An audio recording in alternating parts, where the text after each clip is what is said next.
Salut à tous, j'espère que vous allez bien. Aujourd'hui, on se retrouve pour parler de la fin du mercato du Barça. Ces derniers jours, plusieurs joueurs ont été associés au Barça en vue d'un transfert avant la fin du mercato.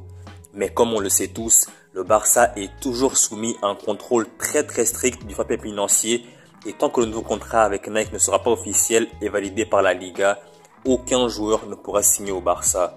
Et d'ailleurs, pour vous faire comprendre à quel point la situation est compliquée, Dani Olmo a pu être inscrit uniquement grâce à la blessure de Christensen. Autrement, le Barça aurait été contraint de vendre un ou deux joueurs pour pouvoir l'inscrire. C'est pour cela justement qu'il y avait des rumeurs de départ concernant Eric Garcia et Inigo Martinez. Si le Barça avait conclu le deal avec Nike plus tôt et que ce contrat avait été validé par la Liga, plusieurs joueurs qui étaient désirés auraient déjà rejoint le club avant la fin du mercato. Je pense notamment à Federico Chiesa, dont j'ai parlé dans une vidéo récemment, qui était très proche de rejoindre le club puisqu'un accord contractuel avait déjà été conclu et il ne manquait plus qu'un accord entre le Barça et la Juve concernant le montant du transfert. Mais malheureusement, le Barça n'était qu'en mesure de payer en 5 fois les 12 millions d'euros demandés par la Juve, alors que les Italiens voulaient l'intégralité de l'indemnité de transfert en une fois. Finalement, c'est Liverpool qui a pu récupérer Chiesa en raison du manque de liquidité du FC Barcelone. Étant donné les récentes blessures pour une longue durée de Christensen et Marc Bernal, ainsi que les absences d'Araujo, Frenkie de Jong et Gavi, le Barça a très peu d'options au poste de milieu défensif et au poste de défenseur central. À l'heure actuelle, il n'y a que Cubarsí, Inigo Martinez et Eric Garcia qui sont disponibles en défense, même si oui c'est vrai que Koundé peut aussi jouer en défense centrale vu que de base c'est son poste de prédilection. Et au milieu de terrain, il n'y a littéralement aucun milieu défensif. Seul Marc Casado peut dépanner à ce poste, mais de base, il a un profil plus offensif. Donc, en raison de toutes ses absences en défense centrale et au milieu de terrain, le club avait ciblé Jonathan Tah et Stefan Bajcetic pour compléter l'effectif avant la fin du mercato. Jonathan Tah veut quitter le Bayer Leverkusen et franchir un nouveau cap dans sa carrière et selon la presse espagnole, il aurait aimé rejoindre le Barça.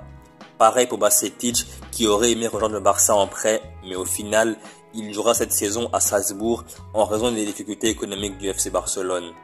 Malgré le travail acharné de Deco et de la direction, le club se voit obligé de renoncer à ses joueurs puisque Javier Tebas se montre inflexible et n'est pas du tout disposé à faire des faveurs au Barça.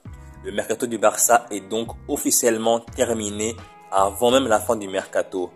Personnellement, je pense qu'une grande partie de la communauté Barça est déçue du mercato réalisé par le club.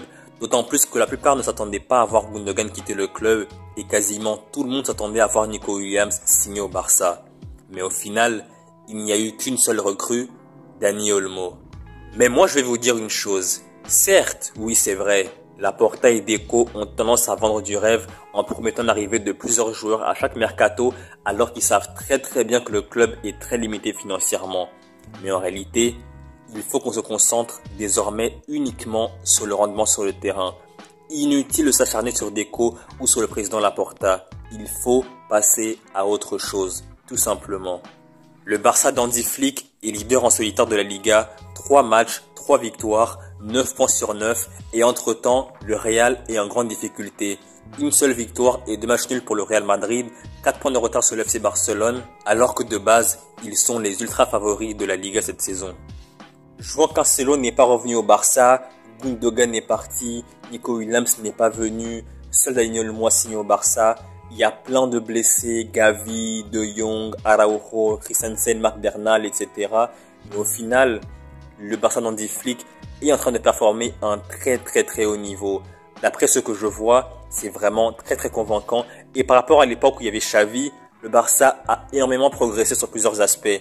Déjà au niveau tactique et au niveau physique, il y a une évolution positive très flagrante, notamment sur l'aspect physique. Parce qu'avec Hansi Flick, durant 90 minutes, le Barça presse très intensément et ça c'est vraiment une nouveauté et c'est vraiment une bonne chose. Alors qu'avant, au bout de l'heure de jeu, le Barça était vraiment cramé, le Barça était vraiment fini et résultat, le Barça avait tendance à perdre pied, à perdre en lucidité à l'époque. Mais aujourd'hui, durant 90 minutes, le Barça est vraiment au point physiquement et ça c'est vraiment très bien comme nouvelle, c'est vraiment top. Et quand on sait que le football actuel est vraiment surtout très athlétique, avoir un Barça qui est au point physiquement, avoir un Barça qui est très fort dans le pressing, dans le contre-pressing, avec un niveau global technique et dans le jeu qui est vraiment très bon, ça donne un bon combo. Ce Barça-là d'Hansi Flick est vraiment très prometteur. Et quand tout le monde sera de retour de blessure, on aura un effectif du Barça vraiment très complet, avec des joueurs sur le terrain de très grand niveau et pareil sur le banc. Et je pense personnellement que ce Barça-là d'Hansi Flick sera vraiment très difficile à battre cette saison. Il y aura des tests cette saison, il y aura des tests en Ligue des Champions face à Dortmund au Signal Iduna Park et à la maison à Montjuic face au Bayern. Et en Liga, il y aura des gros matchs face à l'Atlético, face à Girona après la trêve et surtout le Classico. Et là, on sera réellement fixé sur le vrai niveau du FC Barcelone. Mais pour le moment, c'est très prometteur. En tout cas, seul l'avenir nous dira si le Barça est réellement de retour parmi les grandes d'Europe. Mais en tout cas, pour l'instant, d'après ce que je vois, c'est très prometteur et la suite s'annonce brillante. Donc voilà, c'est la fin de la vidéo. J'espère que vous avez aimé la vidéo. Si c'est le cas, likez, commentez, partagez et surtout, abonnez-vous. Pourquoi vous abonner? Eh bien tout simplement pour ne rien rater de la suite de mes vidéos. Salut et à la prochaine.